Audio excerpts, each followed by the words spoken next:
फिर से स्वागत आपका हमारे इस चैनल पे। उम्मीद करते हैं आप सब ठीक होंगे और इस बार काफ़ी दिनों के बाद जो है आपसे मुलाकात हो रही है, क्योंकि कुछ व्यस्तता के कारण जो है वीडियोज़ जो हमारे हैं वो नहीं बन पा रहे थे। लेकिन अब क्या है प्रयास करेंगे कि सप्ताह में 1-2 वीडियोज़ हमारे अपलोड हो जाएँ और आपको याद होगा कि पिछली कक्षा में मैंने आपको बताया था आर्टिकल जो है लास्ट हमने 4 आर्टिकल तक बात किए थे, आपको याद होगा। अगर आपने वीडियोज़ नहीं देखा है तो आप एक बार जाके देख लीजिए, तब जाके आपको चीज़ें और भी स्पष्टता के साथ चीज़ें समझ आएगी। आपको पता होगा कि हमने जो है कहा था आपको लास्ट वीडियो में कि आज जो है हम लोग नागरिकता पे बात करने वाले हैं। तो नागरिकता दरअसल हमारे यहाँ पे कैसे दी जाती है, क्या प्रक्रियाएँ होती हैं, क्या-क्या प्रोसेस है, क्या रूल्स है, क्या रेगुलेशंस है। तो उसके लिए मैंने आपसे कहा था कि इस वीडियोज़ में अगले वीडियोज़ में बात करने वाले हैं। लेकिन आज दरअसल वो उस टॉपिक पे बात करने वाले नहीं हैं। ऐसा इसलिए है चूँकि वो वीडियो जो है अगर उस पे अगर बात करें तो वो काफ़ी लंबे वीडियोज़ हो जाएँगे और जल्द ही उसको अपलोड करने वाले हैं। चूँकि क्या है उसमें एटलीस्ट हमें 2 से 3 घंटे लगेंगे वो पूरे के पूरे प्रक्रियाओं को समझाने में।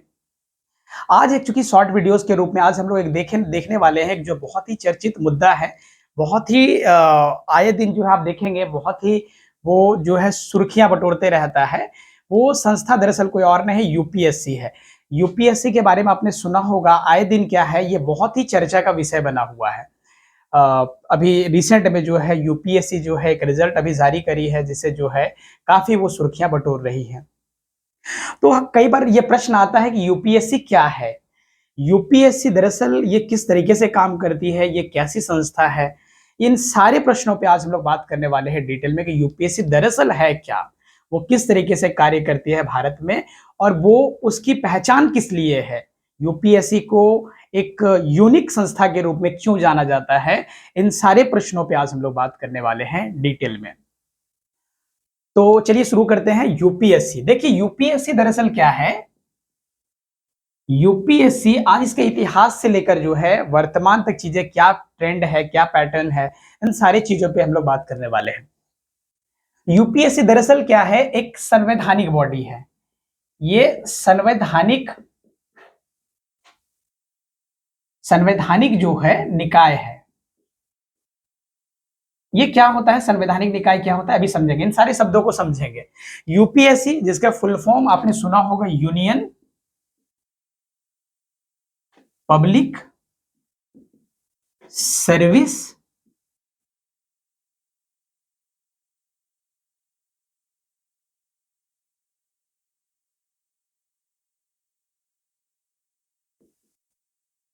कमीशन।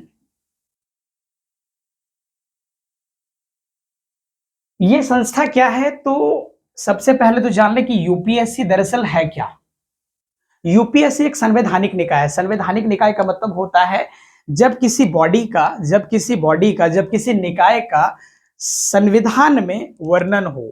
तो इस यूपीएससी का जो वर्णन हमारे यहाँ पे संविधान में है, वो आर्टिकल जो है आर्टिकल 308 से लेकर 323 आर्टिकल तक इसका जिक्र है। क्योंकि ये संवैधानिक बॉडी है तो इसके पास अपने पावर हैं, इसके पास जो है अपने पावर होते हैं। ये इसको कोई कंट्रोल नहीं करता है, इसको कोई रेगुलेट नहीं करता है। ये कैसे काम करती है तो अभी हम लोग समझेंगे। तो देखिए यहाँ पे ये संवैधानिक निकाय क्या होता है पहले इसको समझ लेते हैं। देखिए इसमें तमाम तरह के प्रश्न बनते हैं, ये कैसे काम करता है, क्या करता है, ये सारी चीजों पे आज हम लोग डिटेल में चर्चा करने वाले हैं। संवैधानिक निकाय जो है ये क्या होता है अभी समझेंगे। देखिए हमारे यहाँ पे कानून क्या है ना, 3 प्रकार का होता है। हमारे यहाँ पे जो कानून होता है, कानून जो होता है वो 3 प्रकार का होता है। एक को हम लोग बोलते हैं कॉन्स्टिट्यूशनल, कॉन्स्टिट्यूशनल, दूसरे को हम लोग बोलते हैं स्टैट्यूटरी और तीसरा जो होता है इसको बोलते हैं एग्जीक्यूटिव। इसको हम लोग बोलते हैं संवैधानिक और इससे हम लोग कहते हैं सांविधिक।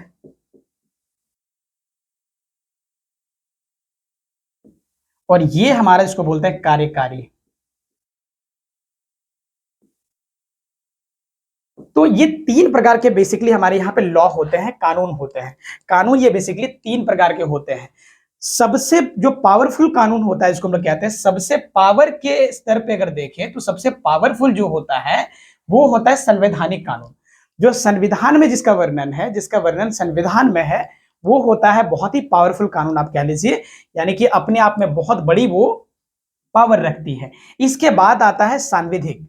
सांविधिक का मतलब होता है जिसको संसद के द्वारा जो है, संसद के द्वारा जो है वो पास किया गया हो, संसद के द्वारा उसको मान्यता मिला हो। ठीक है, संसद में जैसे कि लोकसभा, राज्यसभा।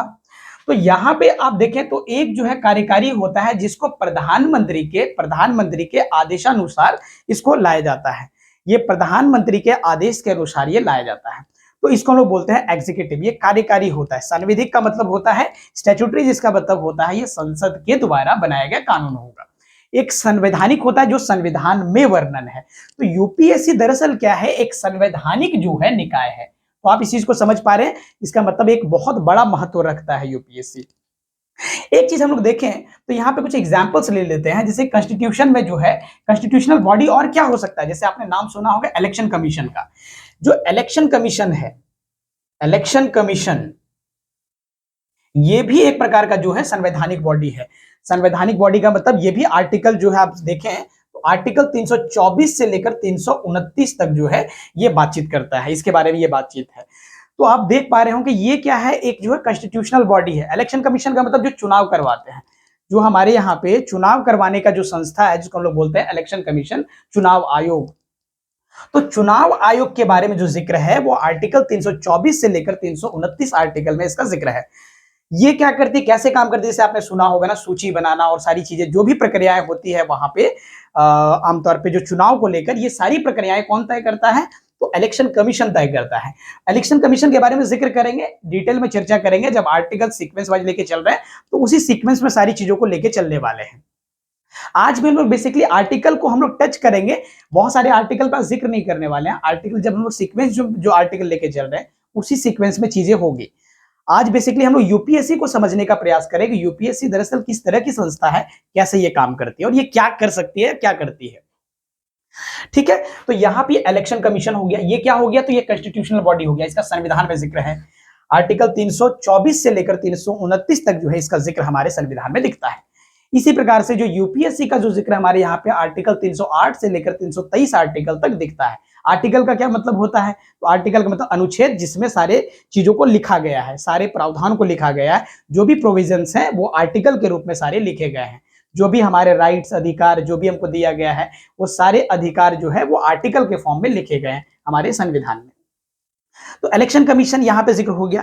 इसी प्रकार से स्टैट्यूटरी बॉडी क्या होता है, इसका मतलब संसद के द्वारा बनाया गया या मान्यता प्राप्त कानून। जैसे कि यहाँ पे एग्जाम्पल ले लें सेबी। सेबी जो एक्ट है हमारे यहाँ पे 1992 का, 1992 का। सेबी का मतलब होता है यहाँ पे जो हमारे यहाँ पे जितने सारे स्टॉक एक्सचेंज है, जो यहाँ पे हमारे यहाँ पे स्टॉक मार्केट जिसको हम लोग कहते हैं, शेयर बाजार जिसको कहते हैं, शेयर बाजार को कंट्रोल करने वाला जो संस्था है उसको हम लोग कहते हैं सेबी। तो शेयर बाजार आप समझ पा रहे होंगे, हालांकि जिक्र करेंगे शेयर बाजार क्या होता है, जितने सारे वहां पे एक्सचेंज मार्केट, ये सब चीजें जो होती है ये किस तरीके से काम करती है, स्टॉक मार्केट जिसको हम लोग कहते हैं, ये सब कैसे काम करती है, ये सारी चीजों के बारे में जिक्र करेंगे जल्द ही। फिलहाल ये देखिए कि सेबी, सेबी का मतलब होता है जो यहाँ पे उन सारे संस्थाओं को कंट्रोल करने के लिए जो बॉडी है उसको हम बोलते हैं सेबी। तो सेबी जो है कानून के रूप में मान्यता प्राप्त हुआ था, इसको जो एक अथॉरिटी है जिसको कानूनी मान्यता प्राप्त हुआ था, किसके तहत, 1900 जो है 92 के तहत, जो कि क्या है, एक सांविधिक बॉडी है। क्या है, एक सांविधिक बॉडी, यानी कि संसद के द्वारा मान्यता प्राप्त बॉडी। हालांकि 1988 में ये बन गया था सेबी, लेकिन उस समय जो है कार्यकारी हुआ करता था। बाद में इसको जो है क्या 1992 में जो इसको मिला, एक सांविधिक बॉडी का जो है अधिकार मिला। उसी प्रकार से हमारे यहाँ पे इसके एग्जीक्यूटिव का उदाहरण है हमारे पास। कार्यकारी क्या होता है, जो कि प्रधानमंत्री के आदेशानुसार वो कानून बनाया गया हो, तो उसको बोलते हैं कार्यकारी। जैसे कि हमारे यहाँ पे नीति आयोग है। नीति आयोग, नीति आयोग क्या है, नीति आयोग जो हमारे यहाँ पे पहली बार फॉर्म हुआ था, नीति आयोग जो है इसको हम लोग कह लीजिए तो 1 जनवरी 1915 को जो है हमारे यहाँ यानी कि 2015 को हमारे यहाँ पे स्टैब्लिश हुआ था। नीति आयोग यानी कि प्रधानमंत्री के आदेशानुसार ये जो है ये बनाया गया, ये कानून है। यानी कि इसमें क्या होता है, इसमें कंट्रोल पूरा का पूरा प्रधानमंत्री जी का होगा। इसमें जो ना पूरा का पूरा जो पावर होता है वो किसके कंट्रोल में होता है, तो गवर्नमेंट के अंदर होता है। इसलिए इस कानून की जो ज्यादा महत्वता नहीं मानी जाती है, क्योंकि ये प्रधानमंत्री कभी भी उस चीज को खत्म कर सकते हैं। लेकिन इन सारे कानूनों को खत्म करने के लिए बहुत सारी प्रक्रियाएं होती है, बहुत सारे प्रोसेस होते हैं, जिसके तहत हम लोग कह सकते हैं ये सबसे पावरफुल कानून ये होता है। उसके बाद जो हम कह लीजिए सांविधिक बॉडी हो गया, और सबसे अंतिम रूप पे आप देख लीजिए तो कार्यकारी होता है, जो कि प्रधानमंत्री के आदेशानुसार बनता है। इसके भी अगर हिस्ट्री की बात करें तो ये जो आयोग है ये क्या करता है, नीति आयोग का मतलब नीति बनाने का काम करता है। इस पे बात करेंगे, बहुत डिटेल में जिक्र करेंगे आगे। अभी फिलहाल समझिए कि नीति आयोग का सिंपल सा मतलब होता है कि नीति बनाने का वो काम करेंगे। क्या करेंगे, तो एक नीति बनाने का काम करेंगे बेसिकली। नीति कैसे, तो देश में जो भी चीजें होगी वो कैसे होगी वो सब कौन तय करेंगे, तो नीति आयोग तय करेंगे। जैसे कि हमारे यहाँ पे सड़क कहाँ कहाँ से गुजरेगा, कैसे क्या होगा, स्कूल कहाँ पे बनेंगे, ये सारी चीजें जो वो तय करेंगे, कौन करेंगे, नीति आयोग। उसके लिए नीति कौन बनाएंगे, तो नीति आयोग। ये 7 वर्ष का इनका जो होता है एक प्लान होता है। तो ये 7 वर्षों के लिए जो है ना, इसको बोलते हैं सप्तवर्षीय योजना ये बनाते हैं। पहले 5 पंचवर्षीय योजना चलता था, अब सप्तवर्षीय योजना चलता है। तो इसके तहत ये क्या करते हैं, प्लानिंग बना के क्या करते हैं, ये जो है संस्था को सौंपते हैं, यानी कि एक जो है केंद्र को ये सौंपते हैं, उनको बताते हैं कि इस तरीके से चीजें करनी चाहिए, उसके अनुसार वो कार्य करते हैं। प्रधानमंत्री के रूप में या जो भी गवर्नमेंट है उसके रूप में वो काम करते हैं। तो नीति आयोग क्या करते हैं, एक सलाहकारी बॉडी है। ये क्या है, सलाह देने का काम करते हैं। ये क्या करते हैं, एक सलाह देने का काम करते हैं। और ये प्रधानमंत्री के आदेशानुसार बनाया गया एक संस्था है, जो कि कभी भी प्रधानमंत्री इसको खत्म भी कर सकते हैं। लेकिन इन सारे बॉडीज को खत्म करने के लिए मैंने फिर से कहा कि इसको क्या है, इसको खत्म करने के लिए बहुत सारी प्रक्रियाएं होती हैं, जो कि आसान नहीं होता है। तो आप समझ पा रहे, पहले नीति आयोग क्या था, ये प्रधानमंत्री जब आए, जो हमारे यहाँ पे वर्तमान में जो मोदी जी जो प्रधानमंत्री हैं, इन्हीं के द्वारा बनाया गया संस्था है। इससे पहले इसको जो हम लोग बोलते थे प्लानिंग कमीशन के नाम से जानते थे। इससे पहले इसको बोलते थे प्लानिंग कमीशन। प्लानिंग कमीशन होता था इससे पहले, इसको बोलते थे। तो प्लानिंग कमीशन जो है ये पहली बार जो बना था हमारे यहाँ पे, प्लानिंग कमीशन जो बना था आप देख लीजिए, तो 15 मार्च 1950 को बना था पहली बार।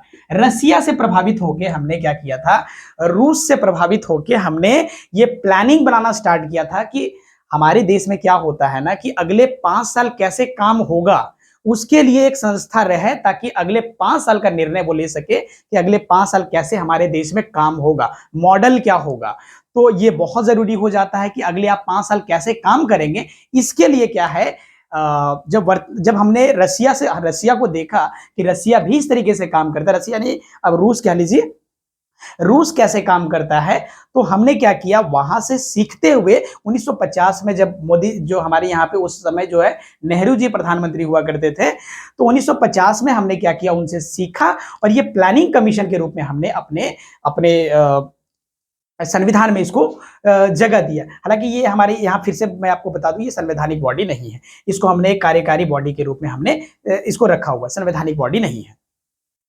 तो 15 मार्च को हमने इस तरीके के जो है ऑप्शंस को हमने चुना, इस तरीके के हमने उपाय को चुना कि नहीं ये प्लानिंग कमीशन होना चाहिए भाई, नहीं तो हमने अगले 5 साल क्या करना है, कैसे काम करें, इसके लिए कोई दिशा मार्ग देने वाला जो है होना चाहिए, कोई संस्था होना चाहिए, ताकि हमें चीजें पता चले। तो पहले क्या हुआ करता था, ये प्लानिंग कमीशन था, योजना आयोग जिसको हम लोग कह देते हैं, और बाद में यही जाके जो है नीति आयोग बन गया, जो वर्तमान में, उस जमाने में क्या 5 साल के लिए कार्य करते थे, 5 साल में रिपोर्ट पेश करते थे, ये 5 साल का होता था।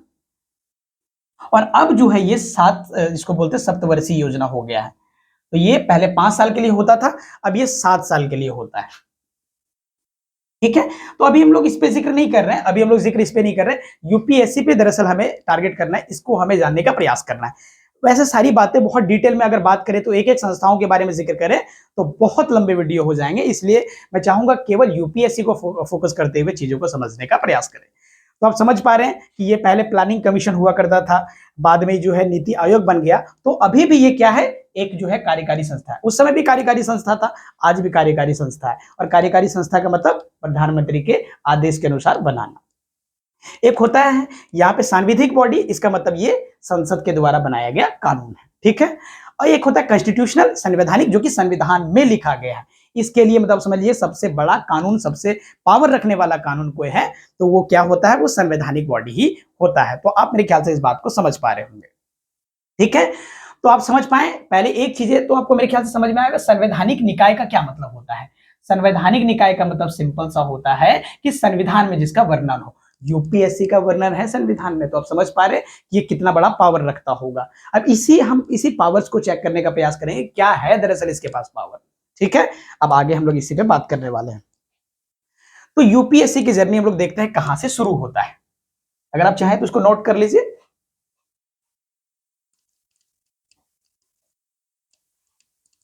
देखिए मैं आपको एक चीज बताऊं, वीडियो थोड़े से लंबे हो जाएंगे तो थोड़ा सा पेशेंस के साथ, थोड़ा धैर्यता के साथ सुनिएगा। चीजें आपको सारी चीजें समझाने का प्रयास करेंगे, उम्मीद करते हैं आपको चीजें समझ भी आएगी।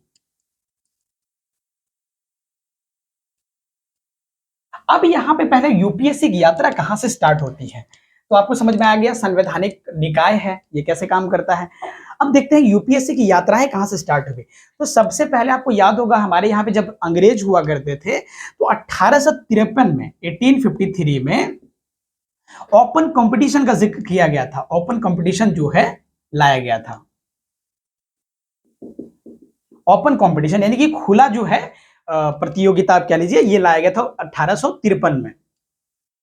तो यहां पे एग्जाम तो होना स्टार्ट हो गया था जब ये लाया गया था 1853 में। आपको पता होगा उस समय अंग्रेजों का शासन हुआ करता था, तो यहां पे ये लाया गया था। लेकिन दरअसल क्या होता था, ये जो एग्जाम था, एग्जाम जो है वो एग्जाम लंदन में होता था। एग्जाम लंदन में होता था। यहां से लोग जाते थे लंदन एग्जाम देने के लिए और फिर वहां से आते थे यहाँ पे। तो एग्जाम लंदन में होता था और साथ ही साथ देखें इसका कमीशन जो आयोग था, इसका जो कमीशन था वो भी लंदन में था। तो इस पे लगातार चर्चा हुआ, लगातार बातचीत हुई। हमारे यहाँ पे लोग लगातार, जो क्रांतिकारी जो लोग थे वो लगातार जिक्र किया कि नहीं भाई ऐसी संस्था हमारे भारत में होनी चाहिए, ये संस्थाओं को जो आप स्टैब्लिश कीजिए भारत में। तो लगातार जो है आंदोलन के बाद, लगातार चर्चाओं के बाद हमारे यहाँ पे एक कानून, आपको याद होगा मैंने आपको बताया था, अगर आपने पिछले वीडियोस को देखा हो कुछ, तो मैंने एक कानून का जिक्र किया था जिस कानून का नाम है इंडियन काउंसिल एक्ट 1919। आप याद कर लीजिए, मैंने ये कानून के बारे में जिक्र किया है। अगर आप नहीं वीडियोस देखे हैं तो आप वापस से मैं आपको रिक्वेस्ट करूंगा कि जाके उस वीडियोस को देखें। तो इंडियन काउंसिल एक्ट जो है 1919 में आया था और उसी एक्ट के तहत जिक्र किया गया था यहाँ पे यूपीएससी जैसे संस्था का, और यहाँ पे ये संस्था हमारा स्टैब्लिश हुआ। 1919 में कानून बन गया कि यूपीएससी जैसा संस्था होना चाहिए, और फाइनली जो है स्टैब्लिशमेंट जो हुआ 1926 में। 1926 में ये संस्था क्या हो गया, स्टैब्लिश हो गया। 1926 में संस्था हमारे यहाँ पे, और इसका जो है एग्जाम अब भारत में होने लग गया। एग्जाम जो है अब इंडिया में होने लग गया, और जो है इसका कमीशन भी हमारे यहाँ पे इंडिया में ही बन गया। कमीशन भी हमारे यहाँ पे भारत में ही बन गया। लेकिन उस जमाने में हम लोग इसको क्या बोलते थे, तो इसका नाम हम लोग उस जमाने में लेते थे, इसको बोलते थे federal public service commission. Federal public service commission, FPSC इसका नाम पहले हुआ करता था। जब हमने जो है भारत जब आजाद हुआ तो हमने नाम जो लिया यूनियन पब्लिक सर्विस कमीशन। और यूनियन शब्द मैंने जिक्र किया है, अगर आपने आर्टिकल 1 देखा हुआ है हमारे लेक्चर को, अगर आर्टिकल 1 आपने सुना है तो मैंने यूनियन को बहुत अच्छे से समझाया कि यूनियन शब्द का क्या मतलब होता है। अगर आप उस वीडियोस को नहीं देखे हैं तो एक बार फिर से मैं कहूंगा, पुनः आपसे रिक्वेस्ट करूंगा कि उस वीडियो पर जाके आप देख लें, क्योंकि बहुत बारीक से मैंने उस चीज को समझाया है। तो पहले एफबीएससी हुआ करता था, जो बाद में यूनियन पब्लिक सर्विस कमीशन के रूप में जाना गया आजादी के बाद। तो ये तो यूपीएससी का इतिहास है, ये तो इतिहास है। आजादी के बाद हमने यूनियन पब्लिक सर्विस कमीशन हमने नाम दिया 47 के बाद। तो आप समझ पा रहे हैं ये पूरा का पूरा जो है इसका इतिहास है। लेकिन अब देखना है कि दरअसल ये कैसे काम करती है, ये दरअसल इसका इंटेंशन क्या होता है, कैसे ये करती क्या है। तो यहाँ पे ये तो एक बेसिक सा इतिहास हुआ। अब इसके बारे में जिक्र करते हैं ये संस्था कैसे काम करती है। यहाँ पे हमें एक आर्टिकल को समझने की आवश्यकता है, 315, जो कि इसके अंतर्गत आएगा। देखिए वो क्या है।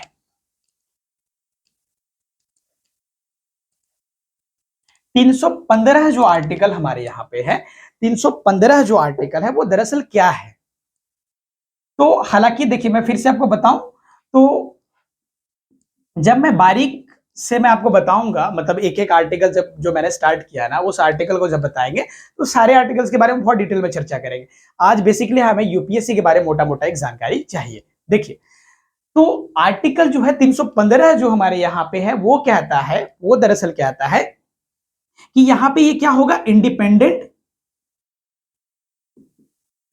इंडिपेंडेंट जो होगा बॉडी होगा, एक स्वतंत्र बॉडी होगा जिसपे किसी का कोई कंट्रोल नहीं होगा। देखिए मैं फिर से बताऊं, ये यूपीएससी क्या करता है, थोड़ी ही देर वेट कीजिए, आपको समझ में आ जाएगा यूपीएससी दरअसल कितनी बड़ी संस्था है और ये क्या कर सकती है। तो किसी व्यक्ति को फर्श से अर्श तक पहुंचा सकती है यदि कोई ठीक से मेहनत करे तो। देखिए कैसे, तो ये तो एक जो है इंडिपेंडेंट बॉडी है, और दूसरा इसको बोलते हैं एक जो है सेंट्रल एजेंसी। सेंट्रल एजेंसी यानी कि केंद्र की एक बहुत बड़ी एजेंसी है, जो केंद्र में देखें पूरा का पूरा जो है उसकी एक बहुत बड़ी एजेंसी है। इसके जो चेयरमैन होते हैं, इसके जो चेयरमैन होते हैं, अध्यक्ष होते हैं, उसको जो है प्रेसिडेंट के द्वारा अपॉइंट किया जाता है। प्रेसिडेंट के द्वारा इसको अपॉइंट किया जाता है, यानी कि इनकी जो नियुक्ति होती है किसके द्वारा होती है, प्रेसिडेंट के द्वारा नियुक्ति होती है। आपको पता होगा यूपीएससी में एक चेयरमैन होते हैं और 10 अदर मेंबर होते हैं। 10 जो है अदर मेंबर होते हैं, 10 जो है अदर मेंबर होते हैं, एक चेयरमैन होंगे और जो है 10 अदर मेंबर होंगे, टोटल 11 मेंबर यहां पे आपको दिखाई देंगे। ठीक है, यहां पे अगर आप देखें तो ये कितना महत्व रखता है, आपको ये चीजें समझ में आ जाएगी। इससे भी जो पेमेंट मिलता है ना, इससे जो पेमेंट मिलता है जिस प्रकार से राष्ट्रपति को मिलते हैं ना संचित निधि से, आर्टिकल 366 में इसका जिक्र है। 366 67 जब हम जिक्र करेंगे तो 366 में जिक्र है कि किसे जो है संचित निधि के द्वारा पैसे दिया जाता है। और संचित निधि से देने का मतलब होता है कि आप इसके पेमेंट को भी नहीं काट सकते हैं, संसद के द्वारा जो कुछ होगा उसके पेमेंट वगैरह जो भी बढ़ाने घटाने हो वो संसद के द्वारा तय होगा। इसका मतलब आप समझ सकते हैं कि कितना पावर ये चेयरमैन रखता होगा। ये बातें समझ पा रहे हैं, इसके बारे में जिक्र करेंगे आगे और भी डिटेल में।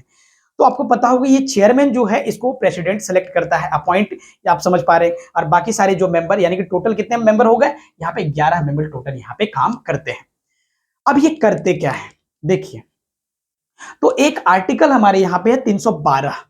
तो 312 जो आर्टिकल हमारे यहाँ पे है, 312 आर्टिकल के बारे में हम देखें कि क्या कहता है।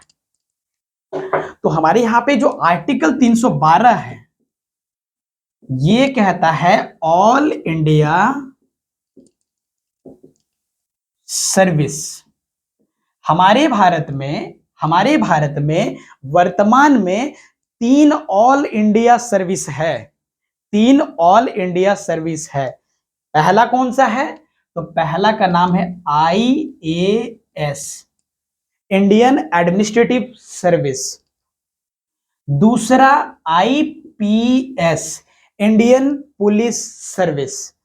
तीसरा IFS, जिसको बोलते हैं इंडियन फॉरेस्ट सर्विस। इसको 1966 में जोड़ा गया था, रिसेंट में जोड़ा गया है। इसको जो है जब किसी को हमें ऑल इंडिया सर्विस बनाना हो तो उसमें राज्यसभा की भूमिका ज्यादा होती है लोकसभा की तुलना में। कैसे होता है जब जिक्र करेंगे तो बहुत डिटेल में चर्चा करेंगे, जब आर्टिकल इसके बारे में जिक्र बहुत डिटेल में हम लोग जब करेंगे आर्टिकल 312 फिर से मैं आपको बताऊंगा इसके बारे में। तो यहां पे राज्यसभा की भूमिका बढ़ जाती है लोकसभा की तुलना में। ठीक है, तो एक होता है IAS, एक होता है IPS और एक होता है IFS। इसका मतलब 3 सर्विस है जो कि वो करवाती है पूरे भारत लेवल पे। यानी कि आप समझिए ये भारत के टॉप वो जो है वो जॉब्स है। अब आप सोचते होंगे इससे बड़ा जॉब हमारे भारत में कोई नहीं है, इससे बड़ा जो है रिस्पॉन्सिबिलिटी हमारे भारत में दूसरा कोई नहीं माना जाता है। तो एक IAS, एक IPS और तीसरा आप देख लीजिए IFS, ऑल इंडिया सर्विस जो है इसी को हम लोग कहते हैं, जो कि हमारे यहाँ पे 312 में जिक्र है। अब दरअसल ये IAS क्या होता है, आज हम लोग बेसिकली IAS पे बात करेंगे, IPS पे भी बात करने वाले हैं। ये दरअसल क्या है, ये IAS होता क्या है, किसको बोलते हैं IAS। तो इसी के बारे में हम लोग समझेंगे कि आईएएस दरअसल क्या होता है। देखिए, तो आप समझ पा रहे हैं ये कितना बड़ा काम करती है। तो ऐसे टोटल 24 एग्जाम को करवाती है ये यूपीएससी। टोटल जो है कितने एग्जाम को करवाती है, तो लगभग 24 एग्जाम को वो करवाती है, जिसमें से ऑल इंडिया सर्विस का जो एग्जाम होता है वो यही सब होता है। बाकी और भी सेंट्रल जॉब हैं, लेकिन वो इसके नीचे आते हैं। ऑल इंडिया सर्विस केवल 3 ही है भारत में, आईएएस, आईपीएस और तीसरा आईएफएस। आईपीएस का मतलब होता है इंडियन पुलिस सर्विस। इसके बारे में भी जिक्र करेंगे जल्द ही, इसके बारे में वीडियो एक सेपरेट हम बनाएंगे, उसमें बात करेंगे। आईएएस का मतलब इंडियन एडमिनिस्ट्रेटिव सर्विस। देखिए क्या होता है। तो यूपीएससी जब एग्जाम कोई क्रैक करता है, देखिए जब कोई एग्जाम को पास करता है, यूपीएससी के एग्जाम को पास करता है, उसमें बात करेंगे किस तरीके से सीटें होती है, क्या होता है नहीं होता है, उसमें भी जिक्र करेंगे। अभी फिलहाल ये मान लें मैक्सिमम इसकी जो सीटें रहती है ना, मैक्सिमम सीटें जो रहती है वो 1000 से के आसपास रहती है, इससे ज्यादा सीटें नहीं जाती है। कभी नीचे कभी ऊपर इस तरीके से होती है, लेकिन इसके आसपास सीटें रहती है। पूरे भारत में लगभग जो इसका एग्जाम देने वाले जो लोग होते हैं वो लगभग जो है 10 से 12 लाख के आसपास जो है वो फॉर्म भरते हैं, लेकिन 5 से 6 लाख एग्जाम में बैठते हैं। तो ये इसका ट्रेंड रहता है। इस एग्जाम को जो पास कर ले, इस एग्जाम को जो पास कर ले, उसको जो है मान लेते हैं कि अगर कोई जनरल कैटेगरी से बात करेंगे। सारी कैटेगरीज क्या होता है, जनरल हो गया, या फिर आप देख लीजिए ओबीसी हो गया, एससी हो गया, एसटी हो गया, है ना। तो हैंडीकैप जो हो गए, है ना। तो इसके बहुत सारे जो है दिव्यांगजन जैसे हो गए, तो सबके लिए जो है सीटें जो है किस आधार पे बांटा गया वो बात करेंगे। फिलहाल जनरल को मान के चल रहे हैं कि मान लेते हैं कोई 100 के अंदर आ जाए, 100 के अंडर मान लेते हैं कोई व्यक्ति आ जाए, तो वो मान लेते हैं किसी को आईएएस मिला, जॉब जो है आईएएस सर्विस उनको मिला। तो जब उनको आईएएस मिल गया, तो आईएएस मिलने के बाद उनको जो पोस्टिंग होती है, स्टार्टिंग जो आप देख ले ट्रेनिंग वगैरह के बाद जो पोस्टिंग होती है, उसको हम लोग बोलते हैं एसडीएम। एसडीएम या एसडीओ बोल देते हैं कई जगह पे, एसडीओ। ठीक है, एसडीएम या एसडीओ आप कह लीजिए। तो एसडीएम का मतलब होता है sub divisional magistrate. Sub divisional magistrate होता है एसडीएम का मतलब होता है। एसडीओ का मतलब होता है सब डिविजनल ऑफिसर या ऑफिस। दूसरा होता है ADM, additional divisional magistrate, ADM. ये समझ पा रहे हैं। जब आपकी शुरुआती जो है पोस्टिंग होगी आईएएस के रूप में, जब आपको चयन किया जाएगा, यूपीएससी जब आपको सेलेक्ट करेगी, यूपीएससी जब आपको सेलेक्ट कर लेती है, तो वो सबसे पहले आपको जो है, आपको जो क्षेत्र मिलता है एसडीएम के रूप में आपको सौंपा जाता है कार्य। फिर एडीएम होते हैं, एडीएम बनते हैं। एडीएम के बाद आपको डीएम, डीएम डिस्ट्रिक्ट मैजिस्ट्रेट इसको कहते हैं, या फिर डीसी कह लीजिए। ये दोनों पावर इनके पास होता है। देखिए एक हमारे यहाँ पे क्या थे ना कि 1874-73 के आसपास, देखिए 1873 के आसपास, 83, 1883 के आसपास एक हमारे यहाँ पे आप कह लीजिए कि उस जमाने में वाइसराय हुआ करते थे, जो अंग्रेज थे। वो लॉर्ड कार्नवालिस करके उनका नाम था, लॉर्ड कार्नवालिस उनका नाम था। उन्होंने जो है डीएम और डीसी के पावर को उसमें मिलाया था, कि जो है एक डीएम और डीसी उस जमाने में हुआ करता था, तो डीसी को पावर, डीएम वाला भी पावर सौंप दिया गया था कि आप दोनों जिम्मेदारी को संभालेंगे, रेवेन्यू कलेक्ट भी करेंगे और जो है डिस्ट्रिक्ट मैजिस्ट्रेट के रूप में भी आप काम करेंगे। तो यहाँ पे ये लॉर्ड कार्नवालिस ने ये किया था। ठीक है, तो इसके बाद क्या होता है, जब आप आईएएस बनेंगे, आईएएस बनने के बाद आपको एसडीएम के रूप में काम दिया जाएगा। उसके बाद एडीएम आप बनेंगे, और एडीएम के बाद आप क्या बनते हैं, तो डीएम बनते हैं। और इस प्रकार से आपके प्रमोशन होते चले जाते हैं। इस प्रकार से जब आपके प्रमोशन होते चले जाते हैं, देखिए क्या क्या आपको चीजें मिल सकती है इससे। तो आप यहां से जो आप देख लीजिए, इसके बाद आप क्या बनते हैं, जब आपको सेंटर में बुलाया जाता है, इसके बाद डीएम आप बन गए, डिस्ट्रिक्ट मैजिस्ट्रेट बन गए। कुछ दिन यहां पे काम करने के बाद आपको जो है, आप बनते हैं अंडर सेक्रेटरी, अंडर सेक्रेटरी बनते हैं यहां पे, अंडर सेक्रेटरी बनेंगे। अंडर सेक्रेटरी जो है बनेंगे, इसके बाद आपको जो है यहां पे डेप्यूटी सेक्रेटरी आप बनते हैं। ये समझेंगे क्या होता है, डेप्यूटी सेक्रेटरी आप बनते हैं। इसके बाद आप देखेंगे तो यहां पे आप ज्वाइंट सेक्रेटरी बनते हैं, ज्वाइंट सेक्रेटरी बनते हैं। इसी के बाद आप एडिशनल सेक्रेटरी बनते हैं, और अंत में जाके आप जो है यहां पे एक बहुत बड़ा जिम्मेदारी संभालते हैं, जिसका नाम है कैबिनेट सेक्रेटरी, कैबिनेट सेक्रेटरी। ठीक है, तो यहां पे अंतिम रूप से आप जो बनते हैं कैबिनेट सेक्रेटरी बनते हैं। हर आईएएस का सपना होता है, हर आईएएस का सपना होता है कि क्या बने, तो कैबिनेट सेक्रेटरी बने।